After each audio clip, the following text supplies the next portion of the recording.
Doctor Khanna की बात सुनकर राहुल परेशान होते हुए बोला, क्यों, क्या कोई प्रॉब्लम है? डॉक्टर खन्ना उनकी बात पर मुस्कुराते हुए बोले, don't worry, all is well. मैं तो बस ऐसे ही पूछ रहा था। सर का फर्स्ट एड जिसने भी किया है बहुत अच्छा किया है। गोली भी सर के शरीर से सही टाइम पर निकाल दी गई है, वरना अब तक सर की बॉडी में पॉइजन फैलना शुरू हो गया होता। फिर वह राहुल की तरफ देखते हुए आगे बोले, जिसने भी सर का फर्स्ट एड किया है उसे एक थैंक यू कहना तो बनता है। आज कियान सर की जान सिर्फ उस शख्स की वजह से ही बची है। वहीं राहुल डॉक्टर खन्ना की बातें सुनकर शॉक हो गया। फिर उसने मन ही मन खुद से कहा, सुहानी चाहती तो वहां से सर को अकेला छोड़कर भाग सकती थी, पर उसने ऐसा नहीं किया। पता नहीं सर कैसे रिएक्ट करेंगे जब उन्हें पता चलेगा कि उनकी जान सुहानी की वजह से बची है। कुछ देर बाद कियान को अब होश आ रहा था। वह धीरे धीरे अपनी आंखें खोल रहा था। राहुल उसके पास ही बैठा था, उसके होश में आने का इंतजार कर रहा था। फिर जैसे ही उसकी नज़र कियान पर गई तो उसे देखते ही वह खड़ा हो गया। वह जैसे ही उसे कुछ बोलने को हुआ कि उससे पहले ही कियान ने कमांडिंग टोन में उससे कहा, मैं जानता हूँ तुम मुझसे क्या कहना चाहते हो। जाओ, उन्हें लेकर आओ। मुझे अभी शिव्यान के सभी फ्रेंड मिलना है। उसकी बात सुनकर राहुल सिर हिलाकर वहां से चला गया। वहीं अपने कमरे में सुहानी इधर उधर टहल रही थी। फिर उसने सोचते हुए खुद से कहा, कुछ तो बात है। आखिर ये कियान ओबरॉय मुझे इतनी नफरत क्यों करता है?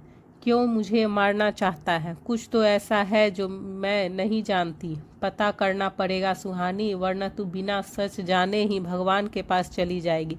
फिर खुद को हिम्मत देते हुए सुहानी ने आगे कहा, चल सुहानी, एक बात फिर से उस राक्षस का सामना करने के लिए तैयार हो जा। इतना कहकर वह अपने कमरे में निकलकर कियान के कमरे की ओर चली गई। फिर उसने कियान के कमरे के पास पहुंचकर धीरे से कमरे में झांका। तभी उसकी नज़र कियान पर गई, जो बेड पर लेटे हुए साइड टेबल से पानी का ग्लास उठाने की कोशिश कर रहा था। ऐसा करते हुए कियान के हाथ में दर्द हो रहा था, पर उसके चेहरे पर कोई भाव नहीं दिख रहा था। उसे देखकर सुहानी ने सोचते हुए मन ही मन में खुद से कहा, यह सच में राक्षस है क्या? इतने दर्द में भी इसके चेहरे पर कोई भाव नहीं है। फिर कियान का हाथ टेबल तक न पहुंचते देखकर उसे रहा नहीं गया। उसे उसके ऊपर तरस आने लगा और वह कमरे में बिना उसकी परमिशन के घुस गई और टेबल से पानी का ग्लास उठाकर उसकी तरफ बढ़ा दिया। उसने बिना किसी भाव के सुहानी को देखते हुए एरोगेंट आवाज में कहा, तुम फिर से बिना मेरी परमिशन के मेरे रूम में आ गई।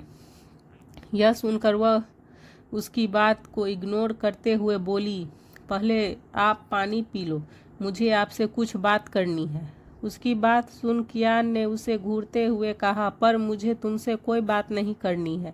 यह सुन सुहानी जिद करते हुए बोली, पर मुझे करनी है। फिर वह उससे नज़रें मिलाते हुए आगे बोली, यह मत भूलिए कि आपकी जान मेरी वजह से बची है। आप आज यहाँ अपने विला में हैं तो सिर्फ मेरी वजह से। सुहानी की यह बात सुन कियान ने उसे घूर कर देखते हुए उसका हाथ पकड़कर अपनी तरफ खींचा। उसके अचानक इस एक्शन से सुहानी उसके ऊपर आ गिरी। फिर उसने सुहानी को उसके बालों से पकड़कर उसके चेहरे के नज़दीक आकर अपने दांत पीसते हुए कहा, मैंने कहा था कि तुम मेरी हेल्प करो। तुमने मेरी जान नहीं बचाई, अपनी मौत को बचाया है। यह मत समझना कि मैं तुम्हें छोड़ दूंगा। I will never leave you. कियान के उसके बालों को पकड़ने से उसकी आंखों में आंसू आ गए। फिर सुहानी ने अपनी भीगी आंखों से उसे घूर कर देखते हुए गुस्से से कहा, आखिर मैंने किया क्या है? क्यों आप मेरे साथ ऐसा कर रहे हैं? कम से कम मेरी गलती तो बताइए जिसके लिए आप मेरे साथ ऐसा बिहेव कर रहे हैं। उसकी बात सुनकर उसने सुहानी को खुद से दूर किया और उसे देखते हुए बोला, गलती की बात करती हो? गलती नहीं, तुमने गुनाह किया है, जान ली है तुमने उसकी, जो मुझे इस दुनिया में सबसे ज़्यादा प्यारा था। कियान की बात सुन सुहानी अपनी आंखें बड़ी किए हैरानी से उसे देखती ही रह गई। फिर उसने कियान की तरफ देखकर कहा, किसी की जान नहीं, नहीं, मैंने किसी की जान नहीं ली, यह झूठ है। उसकी बात सुनकर कियान गुस्से में अपने जख्मों की परवाह किए बिना उठा और उसका हाथ पकड़कर उसे खींचते हुए अपने कमरे से बाहर ले गया।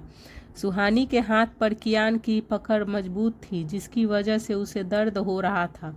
वह अपने दूसरे हाथ से कियान के हाथ से अपना हाथ छुड़ाने की नाकाम कोशिशें कर रही थी। फिर कियान ने उस सुहानी को कमरे में ले जाकर उसे वहीं फ्लोर पर धक्का दे दिया। वह एक झटके से फ्लोर पर जा गिरी। उसकी आंखों से आंसू बहने लगे, पर उसके आंसुओं से उसे कोई फर्क नहीं पड़ा। फिर कियान दीवार पर टंगी उसी फोटो फ्रेम के पास आ गया। उसके ऊपर से लाल रंग का कपड़ा हटा दिया। कपड़े के हटते ही सुहानी के सामने फ्रेम में मौजूद लड़के की फ़ोटो रिवील हो गई। सुहानी उस लड़के की फ़ोटो को ध्यान से देखने लगी, पर ध्यान से देखने के बावजूद भी उसे वह लड़का याद नहीं आया। फिर उसने उस लड़के की फ़ोटो को देखकर कियान से कहा, यह कौन है? उसकी बात सुनकर वह उसे खार जाने वाली नज़रों से देखने लगा और उसे देखते हुए ही वही उसके पास आया और उसके दोनों कंधों को पकड़कर दांत पीसते हुए बोला, तुम इसे नहीं जानती? सुहानी ने कियान को देखते हुए न में सिर हिलाया। फिर उसने उसके कंधों को और कस के पकड़ते हुए कहा, झूठ बोल रही हो तुम्हारी वजह से मेरे भाई की जान चली गई और तुम हो कि उसे पहचानने से भी मना कर रही हो। हिम्मत कैसे हुई तुम्हारी कियान ओबरॉय के सामने झूठ बोलने की?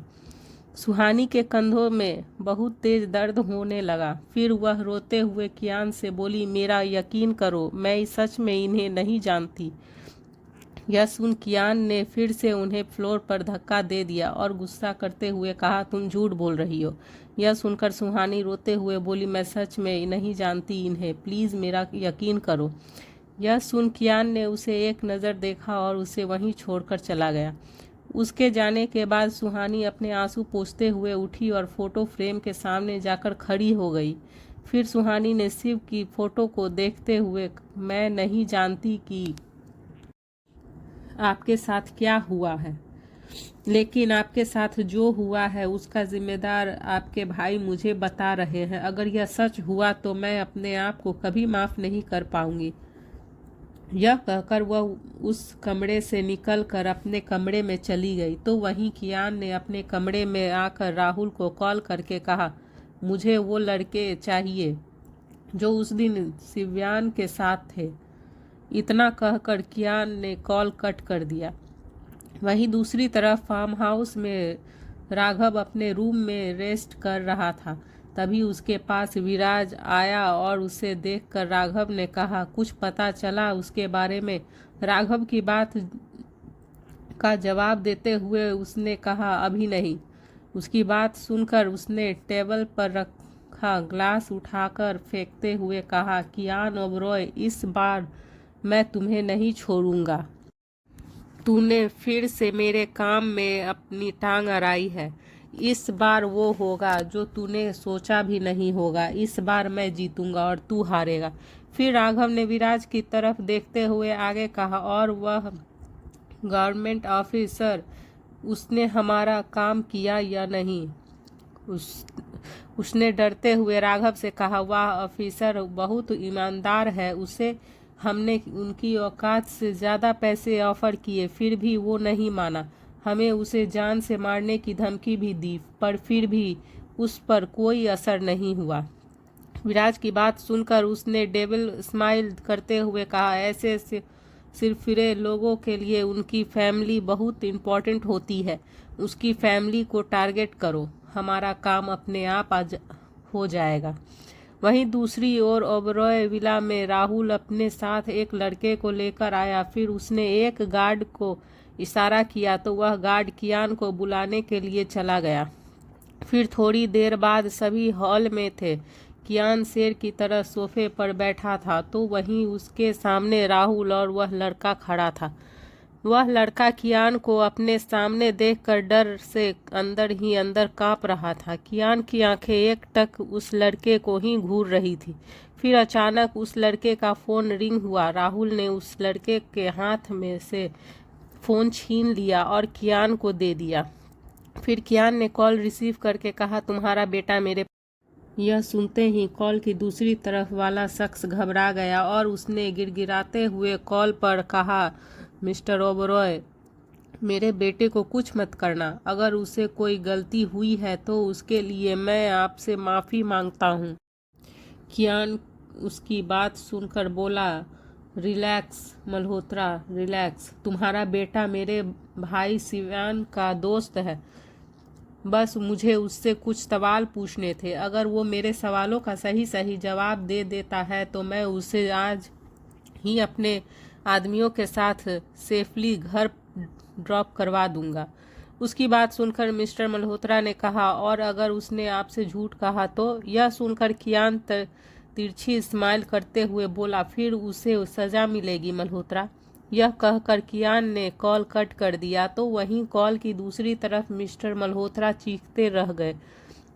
फिर मिस्टर मल्होत्रा का बेटा प्रणय मल्होत्रा कियान की बातें सुनकर डरते हुए बोला, आपकी क्या जानना है मुझसे? मैं पहले ही सब कुछ बता चुका हूँ। यह सुनकर कियान ने प्रणय को देखते हुए कहा, तो एक बार फिर बता दो कि 1 महीने पहले क्या हुआ था। 1 महीने पहले की बात याद आते ही प्रणय ने डरते हुए खुद से कहा, अगर इन्हें सच पता चला तो यह हम सब को जान ले लेंगे। प्रणय खामोश खड़ा देखकर कियान ने उसे तेज आवाज में कहा, बताओ 1 महीने पहले शिवांश के साथ क्या हुआ था? कियान के पूछने पर प्रणय ने उससे डरते हुए सारी बातें बताना शुरू की। फ्लैशबैक 1 महीने पहले। कियान के यूएसए जाने के बाद शिवान ने अपने दोस्तों को कॉल करके विला बुलाया। शिवान के दोस्त प्रणय, करण, लक्ष्य और आश्चर्य, ये सभी उनके बुलाने पर विला आ गए। शिवान की तरह ही उस सभी का भी पावरफुल बैकग्राउंड था। कोई पॉलिटिशियन का बेटा तो कोई बिजनेसमैन का बेटा था। उन सभी में से सबसे ज़्यादा पावरफुल कोई था तो वो शिवान था, क्योंकि वह कियान ओबरॉय का भाई था, जिसे बिना बिजनेसमैन ही नहीं पॉलिटिशियन भी डरते थे। फिर शिवान ने सभी को देखते हुए कहा, भाई अभी इंडिया में नहीं है, वह 2 हफ्ते के लिए यूएसए गए हैं। भाई के आने से पहले ही मैं कुछ दिन सुकून से जीना चाहता हूँ।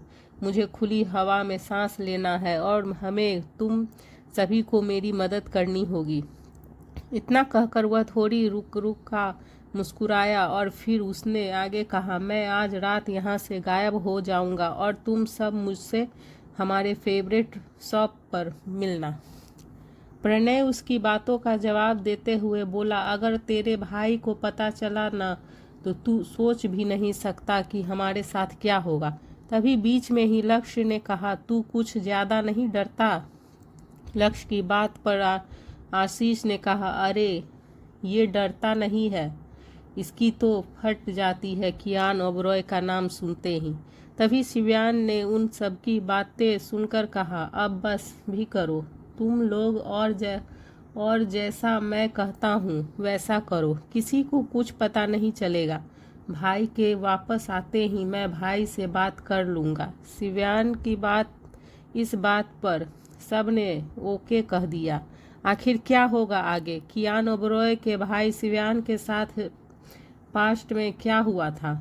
वह क्या उसकी मौत का जिम्मेदार सुहानी को क्यों मानता है? क्या उसे शिवान की मौत की सच्चाई का पता चल पाएगा? जानने के लिए सुनते रहिए।